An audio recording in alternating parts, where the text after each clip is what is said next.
देखिए, भारत दुनिया का सबसे बड़ा लोकतंत्र है जनसंख्या के हिसाब से, और हम लोग लोकतंत्र की जननी है। बिहार के लिच्छवी गणराज्य में सबसे पहले लोकतंत्र की स्थापना हुई थी। अब लोकतंत्र में होता है जनता की चुनी हुई सरकार आती है जो हर 5 सालों पर वोट देती है, लेकिन इस वोट को जीतने के लिए अलग अलग पार्टियों में होड़ लगी रहती है चुनाव को लेकर। अब इस चुनाव में बहुत ज्यादा खर्च होते हैं, और ये खर्च कई तरह से होते हैं। एक जो फ्रंट से दिखते हैं, जैसे हेलीकॉप्टर हो गया, रैली हो गई, तंबू, टेंट, समियाना, पता नहीं क्या क्या, लाइट बत्ती, ये सब लगाया जाता है, खाना पीना सब खिलाया जाता है। कुछ ऐसे भी खर्च होते हैं जैसे डिजिटल खर्च होते हैं, अखबार में ऐड देना, बड़े बड़े होर्डिंग्स लगाना, पर्चियां बांटना, मोबाइल पे मैसेजेज करना, गाड़ियों वगैरह से अनाउंसमेंट करना। इसके अलावे अंडर द टेबल भी बहुत लोग पैसे खिलाते हैं, कहीं कहीं मुर्गा चावल चलता है, कहीं कुछ शराब और पी के लोग, मतलब पैसा शराब बांट के भी लोग वोट मांग लेते हैं। तो कई तरह के ऐसे खर्च होते हैं यहाँ पे। तो ये तो इलीगल खर्च है, लेकिन इन खर्चों को जो सरकार दिखाती है कि हमने ये खर्च किए, इस खर्चे के लिए राजनीतिक पार्टी कोई बिजनेस तो करती नहीं, कोई ड्यूटी तो करती नहीं है, तो उन्हें क्या होता है, फंड की जरूरत होती है, चुनाव की जरूरत होती है, तो राजनीतिक पार्टियों को चंदा दिया जाता है। यहाँ यह चंदा हर देशों में चलता है, जब तक कि ये एक रूल रेगुलेशन के अंडर में रहे तब तक ही चलता है। कोई आदमी है जिसे लगता है उसकी विचारधारा की पार्टी है, उसे पैसा दे देता है, किसी के पास ज्यादा है, किसी के कम, अपने हिसाब से फंड देते हैं, और इसी फंड के हिसाब से वो अपने डेली के खर्च को निभाते करते हैं। जैसे देखते हैं किसी एक पार्टी वाला हेलीकॉप्टर से जाता होगा तो पार्टी फंड से ही सारे पैसे जाते होंगे, कोई चार्टर्ड प्लेन से जा रहा है, ये सारे पैसे पार्टी फंड से जाते हैं, तो पार्टी के पास फंड ज्यादा रहता है। अब इसमें क्या होता था कि फंड में एक समस्या ये होती थी कि अगर कोई किसी को फंड देता था तो उसमें ब्लैक मनी बहुत ज्यादा होता है। जैसे किसी के पास टैक्स का पैसा है, टैक्स नहीं दिया है, अब वो कैश ले जाके कहीं पे पार्टी में दे देता था, तो उसमें क्या होता था कि कैश का बहुत ट्रांजेक्शन के माध्यम से एसबीआई इलेक्टोरल बॉन्ड को जारी करती है। कोई भी व्यक्ति एसबीआई के कुछ फिक्स शाखाओं में जाके, ब्रांचेज में जाके इलेक्टोरल बॉन्ड खरीद सकता है। ये जो रसीद दिख रही है यही इलेक्टोरल बॉन्ड है। इस इलेक्टोरल बॉन्ड पे कुछ भी नहीं लिखा रहेगा कि कौन खरीदा है, किस पार्टी को देगा। जिसके पास ये आ गया, ये चलता फिरता डिमांड ड्राफ्ट की तरह है। यहाँ पर जैसे मोबाइल का रिचार्ज होता है ना, जो खुरुच लिया जिसके पास वो नंबर है, रिचार्ज करके निकल जाएगा, उसी तरह से ये भी था, एक तरह का कूपन था। जो खरीद लेगा इसको और राजनीतिक पार्टी को दे दीजिएगा, वो इसको कैश करा लेगा। किसके अकाउंट से आया, किसको गया, किसी को नहीं पता, बट एसबीआई को पता रहता था। यही था इलेक्टोरल बॉन्ड सिस्टम। इसमें इलेक्टोरल बॉन्ड जो थे, इसके यही हो गया आपका इलेक्टोरल बॉन्ड, यही एसबीआई ही जारी कर सकती थी। यह साल में हर 3 महीने पे जारी किया जाता था, 1 से 10 जनवरी के बीच में, 1 से 10 अप्रैल के बीच में, 1 से 10 जुलाई के बीच में, 1 से 10 अक्टूबर के बीच में। साल में हर 3-4 महीने पे 10-10 दिन के लिए इलेक्टोरल बॉन्ड के लिए खुलते थे शाखाएं एसबीआई में। कितने का इलेक्टोरल बॉन्ड ले सकते थे? 1000 का ले सकते थे, 10,000 का, 1 लाख का, 1 करोड़ का। अब जैसे किसी को 5 करोड़ का देना है तो 5 गो बॉन्ड ले लेगा, 1 करोड़ वाला, तो इस हिसाब से बॉन्ड ले सकता था। देखिए, 15 दिन के अंदर यह बॉन्ड जब वो खरीदता था तो उसके 15 दिन के अंदर, डेट जो रहता था उसका, 15 दिन के अंदर वो राजनीतिक पार्टी को दे देना होता था, और राजनीतिक पार्टी अपनी अकाउंट में इसको कैश करा लेती थी। अगर 15 दिन क्रॉस हो गया तो ये पीएम केयर फंड में चल जाएगा। न पीएम केयर फंड का किसी को पता है कि कहाँ पैसा जाता है, कहाँ नहीं, सरकार किधर खर्च करती है। हालांकि सरकार अपने ऑडिट से बाहर रखी हुई पीएम केयर फंड को, और इस राजनीतिक पार्टी को भी नहीं पता चलता था। तो जैसे ये रूल आया तो इसमें एक चीज तो अच्छा था कि इसमें कोई भी व्यक्ति जो इलेक्टोरल बॉन्ड खरीदेगा उसे अपना आधार, पैन यानी केवाईसी देना होगा। तो केवल एसबीआई को पता रहेगा कि किस आदमी ने ये लिया है।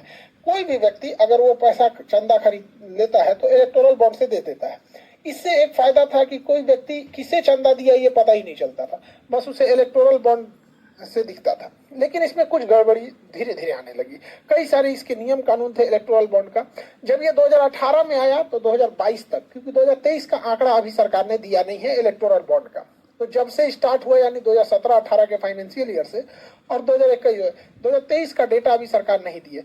इस दौरान लगभग 9,000 करोड़ का चंदा आया है। ये इंडियन एक्सप्रेस के हिसाब से ये उसका डेटा है, इंडियन एक्सप्रेस का। तो 9,000 करोड़ का जो टोटल फंडिंग आई इलेक्टोरल बॉन्ड से, जिसमें सबसे ज्यादा फंडिंग बीजेपी की आई, अकेले लगभग 5,000 करोड़। सेकेंड नंबर पे कांग्रेस थी, उसको लगभग 1,000 करोड़ के आसपास, 952 के आसपास आई। तृणमूल कांग्रेस आई 700-750 करोड़ के आसपास। तो ये 3 सबसे बड़ी पार्टियां थी। हालांकि अगर आप देखेंगे तो किसी भी समय में रूलिंग गवर्नमेंट को सबसे ज्यादा चंदा मिलता है। एक समय था 2004 से 2014 के बीच में सबसे ज्यादा चंदा कांग्रेस को मिला था। तो कहीं पे भी ये होता है, ये रूल रेगुलेशन, मतलब एक तरह का समझिए ट्रेंड है कि कहीं पे भी फंडिंग जो होती है वो रूलिंग गवर्नमेंट को मिलती है। जैसे अभी के टाइम पे रूलिंग गवर्नमेंट में बीजेपी, इसको चंदा ज्यादा मिला है, एक समय अगर कोई और पार्टी रूलिंग में आएगी तो उसे भी मिलेगा। लेकिन ये इतना पैसा इनके पास 5,000 करोड़, 950 करोड़, 750 करोड़, 650 करोड़, तो इतने पैसे किसने दिया ये कोई नहीं जान सकता था। और इन पार्टियों ने भी इस संशोधन का कोई विरोध नहीं किया क्योंकि सबको मिल रहा था।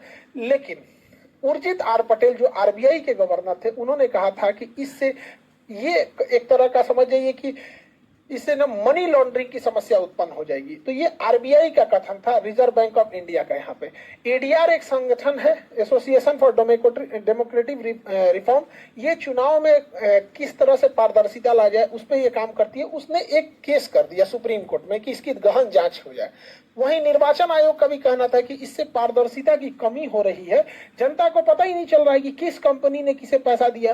कई बार आरोप लगता है सरकार के ऊपर, हर सरकारों के ऊपर लगता है कि वो किसी एक कंपनी को प्रॉफिट दे रही है। तो कहीं ऐसा तो नहीं है कि उस कंपनी ने ज्यादा चंदा दिया है, 10 रुपया चंदा देके 10,000 का काम करा ले, क्योंकि सरकार अपने जेब से तो कोई काम करती नहीं हो, तो देश का पैसा होता है यहाँ पर। तो इसी के लिए सुप्रीम कोर्ट में एक लंबी बहस चली थी और सुप्रीम कोर्ट में एडीआर यहाँ पे प्रशांत भूषण और कपिल सिब्बल, ये सुप्रीम कोर्ट के बहुत सीनियर जज हैं। अमूमन देखेंगे कि गवर्नमेंट के जो भी केसेस वगैरह होते हैं वहां पे काफी मतलब संवैधानिक, मतलब जो कोर्ट में है काफी गवर्नमेंट के क्रिटिक भी रहे हैं ये लोग। तो एक लंबा केस चला यहाँ पर सुप्रीम कोर्ट में और सुप्रीम कोर्ट के सामने दलीलें रखी गई कि आखिर इस इलेक्टोरल बॉन्ड से क्या क्या लॉसेज हो रहे थे। तो देखिए इसमें कुछ खामियां थी जिसे सुप्रीम कोर्ट ने समझा। इलेक्टोरल बॉन्ड में जो कंपनियां पहले क्या थी कि आप चंदा तभी दे सकते हैं, आपका जितना प्रॉफिट है उसके 7.5% से ज्यादा आप चंदा नहीं दे सकते। और हकीकत भी है कि भैया 7.5% कोई भी अपने प्रॉफिट का एक राजनीतिक पार्टी को चंदा दे दे, इससे ज्यादा क्यों देगा। लेकिन इसमें कह दिया गया नहीं, आपको जितना मन है वो दे देना है। तो एक ये गड़बड़ थी कि भैया इतना का चंदा देंगे आप। दूसरा कि रेवेन्यू मतलब होता है कि टोटल आपने कितना सेल कर दिया, वो आपका प्रॉफिट नहीं होता है। रेवेन्यू जैसे कोई सब्जी वाला 100 रुपए बेचा तो 100 रुपए उसका रेवेन्यू है, 100 रुपए उसका प्रॉफिट नहीं है। तो पहले ये था कि रेवेन्यू का 10% ही आप चंदा दे सकते थे, इसमें कह दिया गया नहीं जितना मन दे दीजिए यहाँ पे। तो यहाँ तक तो समझ में आता है कि भैया हाँ प्रॉफिट में है, रेवेन्यू में है तो चंदा दे रहे हैं। हद तब हो गया जब इलेक्टोरल बॉन्ड के माध्यम से लॉस मेकिंग कंपनी भी चंदा देने लगी। अरे भैया तुम लॉस में हो, तुम क्यों चंदा दे रहे हो। तो बड़ा गचपच होने लगा यहाँ पर। तो गवर्नमेंट इस जब सुप्रीम कोर्ट के सामने ये बात रखी गई तो सुप्रीम कोर्ट ने इस पे बहुत सख्त टिप्पणी किया था यहाँ पर। इसके अलावा एक और चीज था कि पहले भारत में कोई भी विदेश से चंदा नहीं दे सकता था। अब आप कल्पना कीजिए कि चाइना के पास बहुत पैसा है, चाइना अगर किसी भारत के राजनीतिक पार्टी को करोड़ों रुपए दे दे चंदा के रूप में और उसके पसंद की यहाँ सरकार बन जाए तो वो सरकार भारत की रहेगी, लेकिन वो इशारा चाइना का रहेगा। इसलिए भारत में ये बैन लगाया गया था कि कोई भी विदेश से चंदा नहीं ले सकता है। लेकिन इलेक्टोरल बॉन्ड में एक समस्या थी कि कोई भी विदेश की कंपनी, यहाँ मदर कंपनी है, वो अपनी एक छोटी सी कंपनी इंडिया में डाल देगी। इसे हम लोग सेल कंपनी या डॉटर कंपनी कह देंगे, सब्सिडरी कहिए या सेल कंपनी कहिए। अब ये होने चाहिए, ज्यादा से ज्यादा आप 3400 जज को बैठा दीजिए, उससे बहस नहीं, लेकिन कम से कम 5 जज होना चाहिए। आप देखिएगा बाबरी मस्जिद राम जन्मभूमि पे भी 5 जज थे यहाँ पे, तो कम से कम 5 जज होने चाहिए। गोलकनाथ में तो 9 जज मामले थे। और वही अगर केशवानंद भारती देखेंगे तो अब तक का सबसे बड़ा बेंच था, उसमें 13 जज मिलकर फैसला सुना रहे थे। तो यहाँ 5 जजों की खंडपीठ थी और 5 जजों की संवैधानिक पीठ को लीड कर रहे थे खुद भारत के मुख्य न्यायाधीश डीवाई चंद्रचूड़ नियुक्त कर रहे थे। तो उन्होंने सरकार से पूछा कि आपकी क्या मजबूरी है, इससे तो कोई करप्शन कम नहीं हो रहा है। तो इन्होंने कहा कि ठीक है, इससे करप्शन ये है कि कम हो रहा है कि कैश का लेन देन नहीं हो रहा है। तो सुप्रीम कोर्ट ने कहा कि करप्शन को दूर करने के और भी रास्ते हैं, आखिर जनता को क्यों नहीं दिया जाएगा इसकी जानकारी। तो सरकार के 2 मुख्य दलील थे। हालांकि इस इलेक्टोरल बॉन्ड को जब अरुण जेटली वित्त मंत्री हुआ करते थे तब लाए थे। सरकार का एक दलील जायज था, एक दलील पे सुप्रीम कोर्ट ने नाराजगी जताई।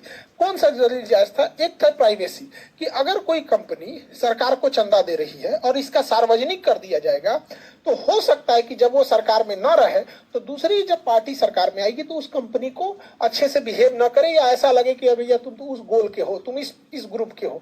तो ये सरकार का दलील भी ठीक था कि आप चंदा दे रहे हैं, सार्वजनिक अगर हो जाता है तो थोड़ा दिक्कत है। लेकिन फिर लोकतंत्र का मतलब क्या होता है, पारदर्शिता का मतलब क्या होता है, उस हिसाब से तो हर कंपनियों को अपना सब कुछ लो है। अतः यह आर्टिकल 19A में जो अभिव्यक्ति की आजादी है, जिसमें राइट टू इंफॉर्मेशन भी छुपा है, उसका उल्लंघन मानते हुए सुप्रीम कोर्ट के 5 जजों ने 5-0 के साथ इस फैसले को निरस्त कर दिया। दिया, मतलब इस इलेक्टोरल बॉन्ड को निरस्त कर दिया। यानी पांचों जज ने कहा कि यह असंवैधानिक, अनकॉन्स्टिट्यूशनल है। इलेक्टोरल बॉन्ड, अब कोई भी आदमी इलेक्टोरल बॉन्ड को नहीं खरीद सकता है। इलेक्टोरल बॉन्ड पे प्रतिबंध लगा दिया गया। और सुप्रीम कोर्ट ने कहा एसबीआई को कि तुम्हारा जितना लोग आज तक इलेक्टोरल बॉन्ड खरीदा है तुम्हारे यहाँ से, ये सबका डाटा तुम निर्वाचन आयोग को सौंपो। सबका डाटा निर्वाचन हो तो कहोगे अब हम कैसे सौंपेंगे? तो कहा गया देखो, हर इलेक्टोरल बॉन्ड पे कुछ सीरियल नंबर होता है। वो सीरियल नंबर जो इंसान खरीदने गया था वो अपना केवाईसी का मतलब होता है know your customer. KYC, know your customer, अपने कस्टमर को पहचानो। तो पैन आधार तो आपस में लिंक होते हैं। उस हिसाब से आप बताइए, आपको 3 सप्ताह से 4 सप्ताह का समय दिया जाता है।